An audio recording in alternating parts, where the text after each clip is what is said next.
Meron tayo i-unbox ngayong araw. At ito siya. Yan. The Huawei Watch Ultimate. Matagal ko nang gusto to.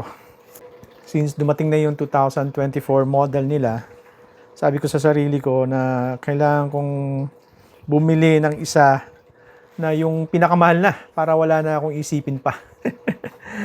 Kasi for the price na 45,999, mapapawaw ka talaga, di ba? So bakit siya Huawei ang pinili ko? Well, una-una,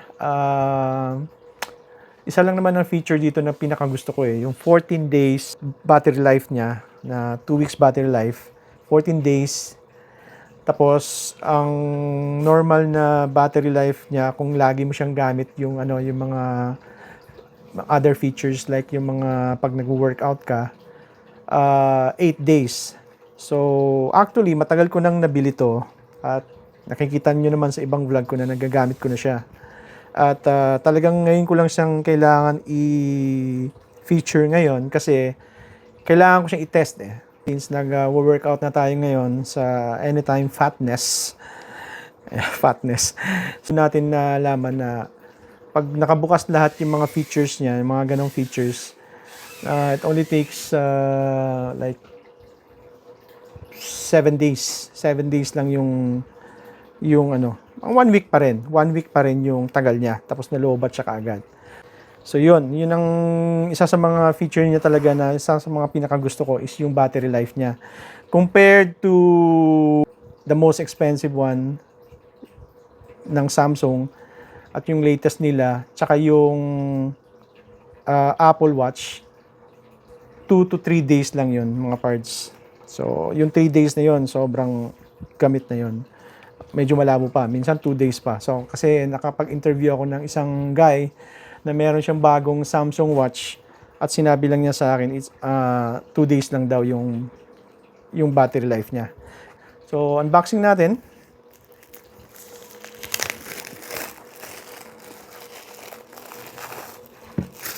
Tapon na natin to. Kung bibili ka pala nito mga parts, ito yung libre niya. Meron siyang ganito. Huawei FreeBuds Pro 3. Ito yung bagong version nila. Yan, hindi pa nabuksan. Diba? Nagamitin din natin yan. So, let's see what's inside the box.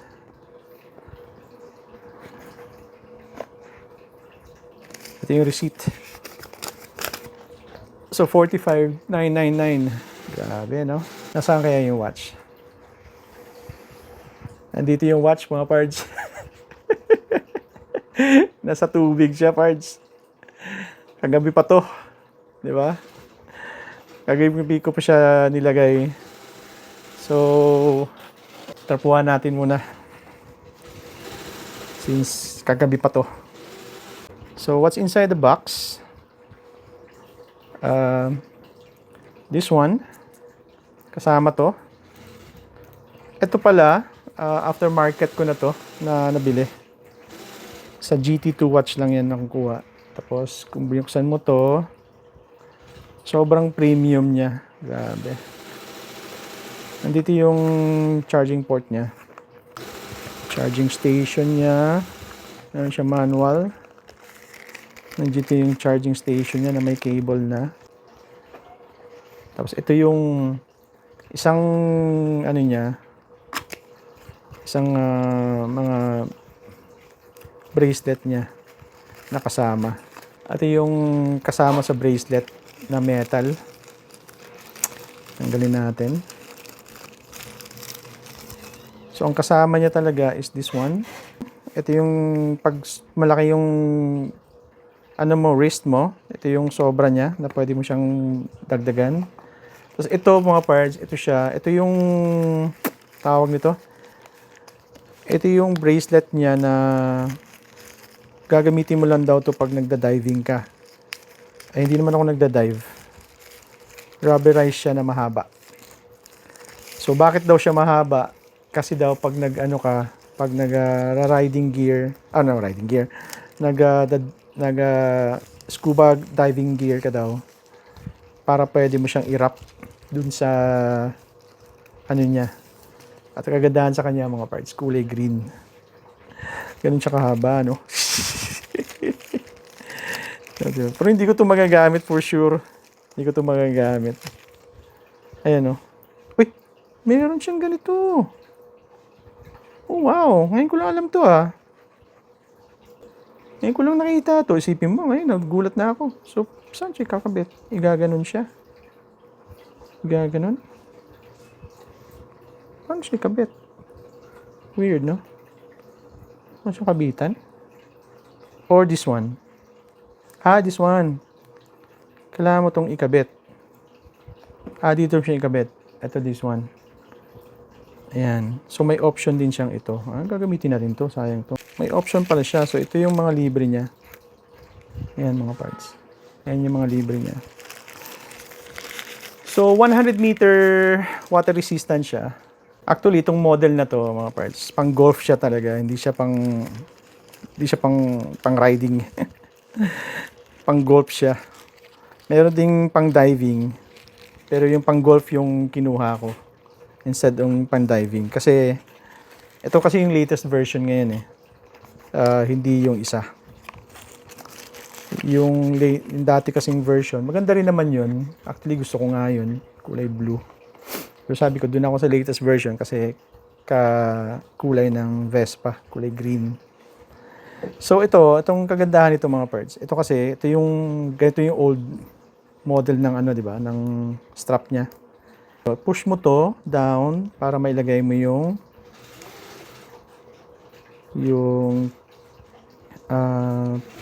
pin niya dun sa loob. Lagyan muna natin. Palitan natin ng magandang features.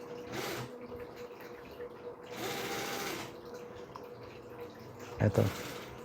Yan. Diba? Gagamitin lang natin to pag mayroon tayong event na social. Grabe, nahirapan ako maglagay dito ah. Kasi tinan mo, hindi siya flexible yung isa yo. Hindi flexible yung isa sa baba. Kasi ito yung flexible. Ayan. Ayan ang problema. Ang hirap niyang ilagay. So, ulit lang talaga wrist ko. Ayan, sakto na. Diba? Ito yung freebies niya. So, ang freebies niya is FreeBuds Pro 3. Ito yung bagong version ngayon ng earbuds nila. Ito pala, meron siyang 35 hours battery life. Tapos, based dun sa reviews, mas base siya ngayon. Tapos, ang kagandahan nito mga parts, pag nilagay mo siya sa tenga mo, meron kang pinapakinggang YouTube, tapos tinanggal mo tong isa sa tenga mo, automatic yung YouTube mag-i-stop din. Magpo-pause siya. Tapos once na nilagay mo siya sa tenga uli, magko-continue siya ng play. Galing, di ba? So, other than the battery life na kung bakit ko siya pinili, 46 yung size nito. Kaya kung titinan mo, malaki siya talaga for me. No? Hindi siya yung kagaya ng mga 42. Malaki siya na relo. Tapos meron din siyang konting weight. Meron siyang 1.5 inches AMOLED colored screen. Tapos ang resolution niya is 466 by 466 pixel. So, ayan. Ganda naman talaga ng kulay niya, mga parts. Kakaiba yung glass nito kasi yung first na Huawei ko, hindi rin siya nagagasgas. Importante sa akin yung calendar eh. Ayan. Kung gusto mo ng ibang, kunyari, call log, yung mga tumatawag sa'yo, pindutin mo lang yan. Ayan. Ayan. Ayan. Ito yung mga tumawag for today, no? Isa lang yung tumawag sa akin today.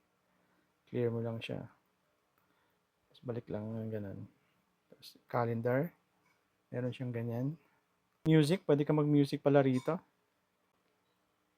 Find phone. Maganda yan. Ito yung ECG parts. Ito yung ECG. Okay, wait. Pindutin mo lang na yan. Keep still. ECG. So, 83 average. So, the ECG results appear normal.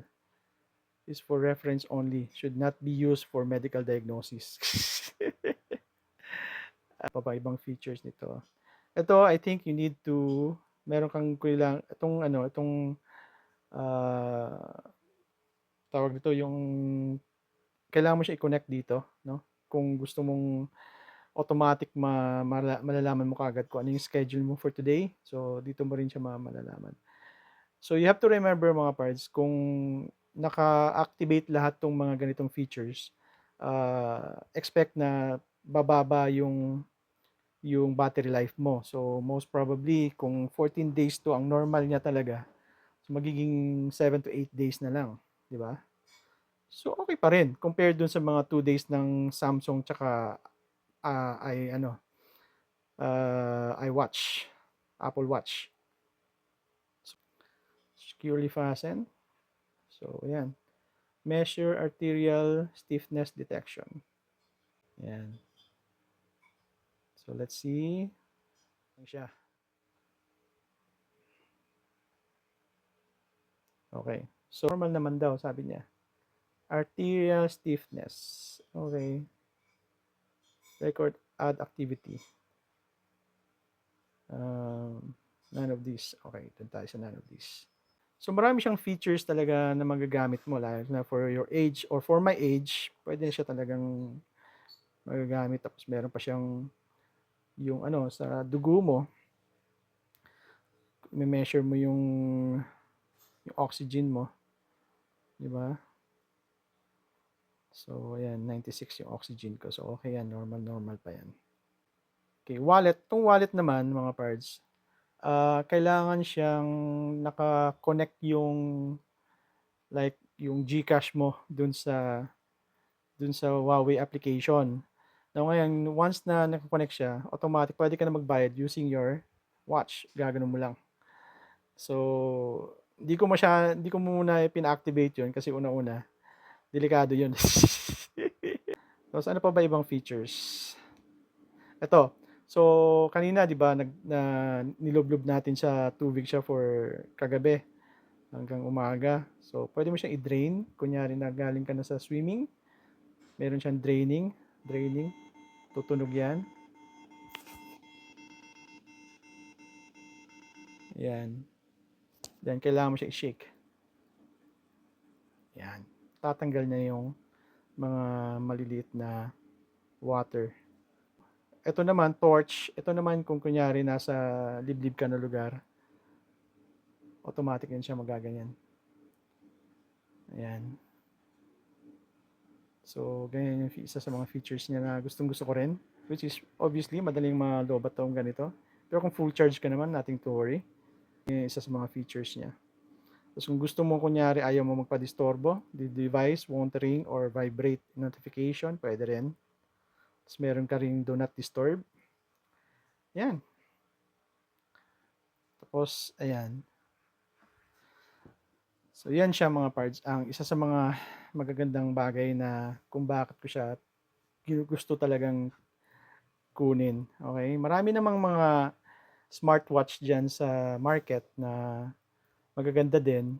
Pero iba talaga ang quality ng Huawei. Iba talaga ang Huawei compared to Samsung and Apple Watch. Obviously, pag naka-Apple Watch ka, medyo social lang tingnan. Pero pag naka-ultimate ka, no comment. Para sa akin talaga, iba ang dating nito. Iba yung dating nito. Tapos, ito pa maganda nito. Kasi dati sa watch ko, pag may mga features na ganyan, yung mga ganyan, kita mo yung mga, like for example, ito parang taong nakatakbo. Dati, pag pinipindot ko, hindi siya nagre-react. Ngayon, pag pinipindot ko, nagre-react na yan. Ayan, tingnan mo. 3,866 3,686 steps ako. Distance of 3 kilometers. Time. Wala akong workout record today. Movement. May ganun pang exercise. Stand today. How many times? Oh, di ba? Ang galing. Oh, may ganyan pa ako. Ang ganda ng features niya talaga. As in, tapos ito. Ayan. So, sa Barangay Milagrosa, Ito yung ano niya, yung weather temperature niya. 32 degrees. Tapos ayan. Ganda. So yun lang mga parts. Highly recommended ko talaga to. Highly recommended ko talaga to. Meron kang ibang option, yung GT2, GT5 Pro. Ang problem with that is magaan yun. Ito kasi mabigat eh. By the way, may mga option ka na. May mga option ka na may kulay blue, tapos may kulay itim. Tapos meron pa talaga yung super ultimate na na watch. Yung kulay gold naman. So may green edition. Ito yung green edition. Ito yung bagong edition na 2024. Alright? Again, highly recommended. Much better than iWatch and Samsung. The best talaga to. For me. Kung gusto niyo ng matagalan na baterya, ito ang kukunin nyo. Hindi kayo mapapahiya. Hindi kayo mapapahiya. Thank you so much for listening, guys. Hope you like the video. Bye for now.